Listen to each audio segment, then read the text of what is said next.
Nah, siapa aja? Kenapa dia? Belum belajar, marilah kita berdoa. Berdoa dimulai.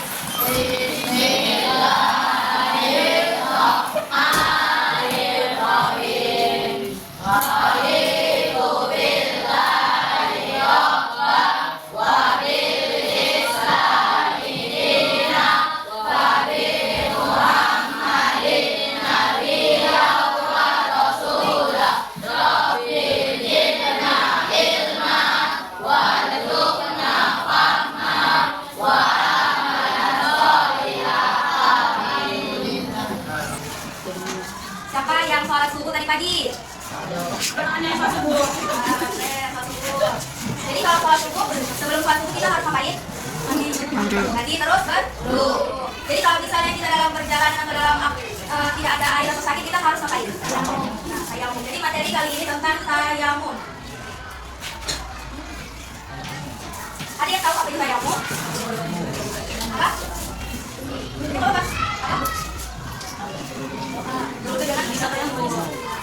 Menurut bahasa itu, tayamum adalah menuju atau bermaksud. Sedangkan menurut istilah adalah bersuci menggunakan debu yang suci bukan najis sebagai pengganti wudu atau mandi wajib karena adanya uzur atau berhalangan. Tayamum, kita harus memenuhi syarat agar tayamum dapat dianggap sah sebagai pengganti wudu.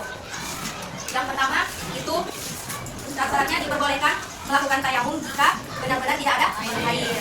Kalau itu harus kita usahakan dulu, pas kita cari-cari. Kalau tidak ketemu baru kita boleh bertayamum. Yang kedua, tayamum dilakukan bagi orang yang sedang sakit. Namun tayamum, namun itu harus ada persetujuan dari dokter bahwa itu benar-benar penyakitnya parah kayak misalnya operasi yang dimana yang tidak boleh tersentuh air. Jadi kita harus tayamum. Yang ketiga, saat kita berada dalam perjalanan jauh kayak misalnya di pesawat, kereta api atau di bus, karena kan itu airnya tidak memadai untuk bertayamum. Jadi untuk berwudu, jadi kita bertayamum. Yang keempat, saat kita berada di daerah suhu yang dingin, kayak misalnya di sekarang, mau lihat ini, aurora, jadi kita harus bertayamum karena kan itu airnya beku. Yang kelima, air yang tidak terjangkau. Air yang tidak terjangkau seperti misalnya ada air tapi di dalam sumur tapi nggak ada timba atau alat untuk mengambil airnya, jadi kita harus gimana sih caranya harus tayamum karena kan kalau misalnya kita paksain masuk ke dalam sumur kan nggak mungkin kan, jadi kita harus bertayamum.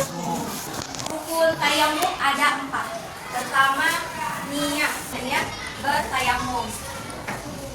Nawaitu tayamum lisnibahati sholati lillahi ta'ala. Mengusap aja. Yang ketiga, mengusap kedua tangan dan siku. Kalau kanan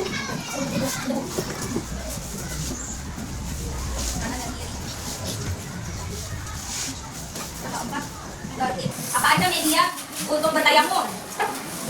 Debu, pertama debu, terus tanah, terus pasir, terus abu, pasir, terus batu.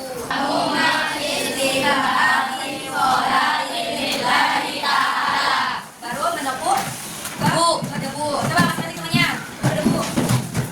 Terus dijalankan debunya atau ditiup. Baru diusap ke sekali aja. Terus harus beda tempatnya. Nah, ya. Baru dibisin debunya atau ditiup.